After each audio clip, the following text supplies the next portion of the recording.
Welcome to my channel, Time for Bitcoin. In this episode, academic researcher Raoul Schoellhammer speaks loudly about the lying rhetoric we are fed by the political establishment and the undemocratically elected authorities of certain philanthropic organizations and groups of elite billionaires who have made it their goal to remodel society to their utopian visions of modern slavery. Raoul finds loopholes in the theories they preach and suspects that the real goal is not to protect the climate but to increase control over each one of us, and it is an attempt to take away our freedom piece by piece. That a lot of climate activism is a pastime for the wealthy elite or for the children of the wealthy elite. Maybe that's an even better way to put it.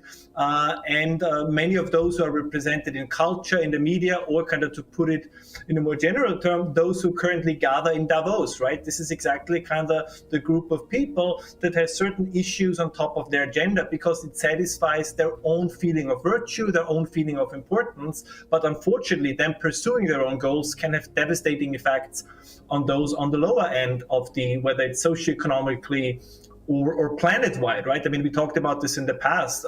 Kind of a lot of the climate policy is conducted on the shoulders of either slave labor in China or child labor in Africa. So there's a very dark side to this, which gets most of the time ignored because it doesn't fit the narrative. Right, so pulling out these rare earth minerals that of course go into the solar panels, the wind turbines, and all of these things that then have no recycling programs, and we don't ever hear about that side of the story, right? Yeah, and I mean, it's even more ironic, just to give you two quick examples, because you mentioned the protests against coal mining in Germany where Greta Thunberg participated. To mine that specific area of land for coal was sanctioned by the German parliament. So this was decided by the German parliament, and the German Green Party is of course a member of the governing coalition. And you had this absurd scenario where the same members of parliament of the Green Party who voted for coal mining were then a week later in this German village of Lützerath to protest the very coal mining they approved a few days earlier. Right? That shows you that a lot of this truly is show. And the second example is we know there are, for example, great lithium reserves in the US state of Maine, very close to a very fancy, swanky ski resort where we can assume that many people who can afford to ski there are going to drive a Tesla or any other electric vehicle. But the state of Maine, immediately after they found those reserves, has made a law that lithium mining in the state of Maine will be illegal. Right? And this shows you exactly what's going on. So it's climate virtue for me and lithium mining, rare earth mining for thee. When I mention now names like Mrs. Merkel, even Vladimir Putin and so on, they all have been young global leaders of the World Economic Forum. Mm-hmm. But what we are very proud of now is the young generation, like Prime Minister Trudeau, President of Argentina and so on, that we penetrate the cabinets. So yesterday I was at a reception for Prime Minister Trudeau, and I know that half of this cabinet, or even more half of this cabinet, are actually young global leaders of the World Economic Forum.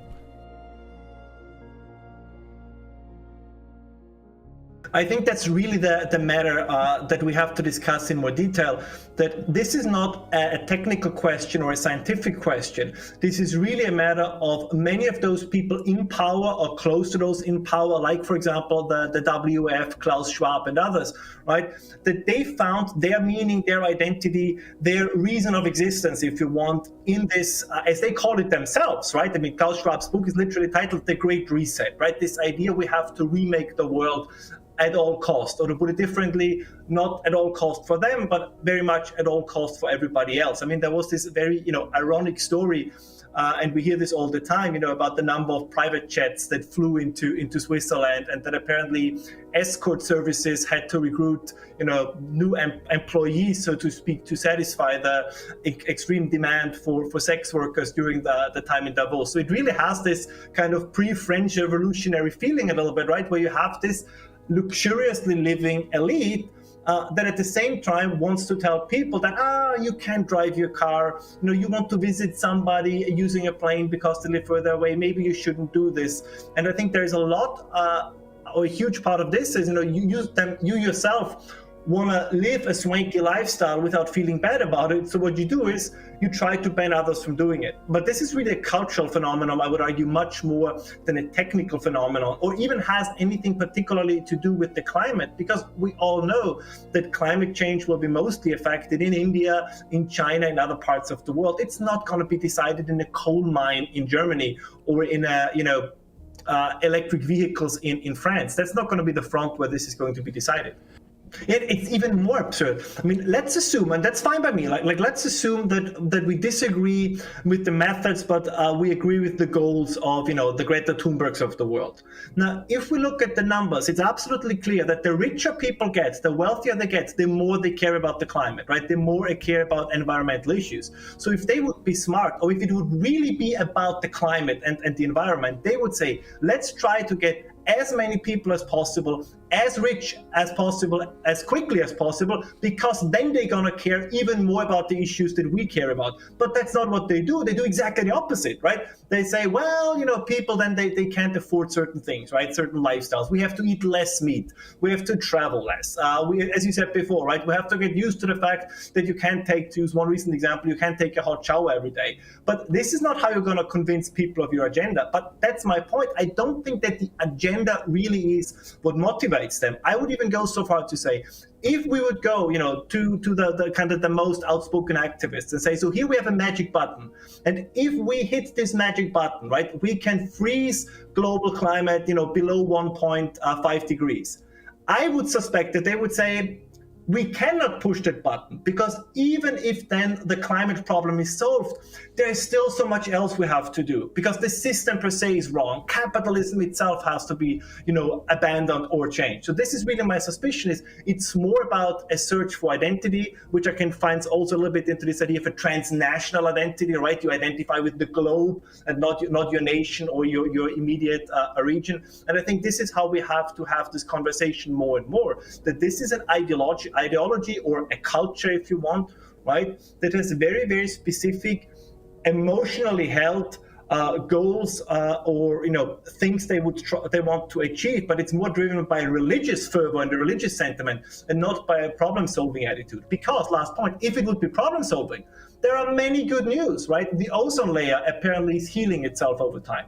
The Great Barrier Reef is in much better conditions than we were told it would be a couple of decades ago. So there's a lot of good stuff happening, right? That would kind of should motivate us to say, okay, what can we do to double down on the things that make these good things happen? But that's not their goal, right? It's the idea that you want to preach virtue. It's a little bit like, a new kind of Reformation, with one difference, right? The early kind of the Martin Luther reformers, at least in many cases, they practiced what they preached. But what makes them worse at the moment is that they preach what you have to do differently, while they themselves don't have to do it. And I think that makes it even worse. We have in the past undermined so many sources of meaning, right? Family, religion, the nation, that it's understandable that particularly those who are most affected by this undermining have looked for different things, right? That now for them it's the environmental movement, it's the climate movement. And I think we need to appraise and appreciate the fact that people are looking for meaning in their life. And if we take away certain sources of meaning, they're going to try to find new ones.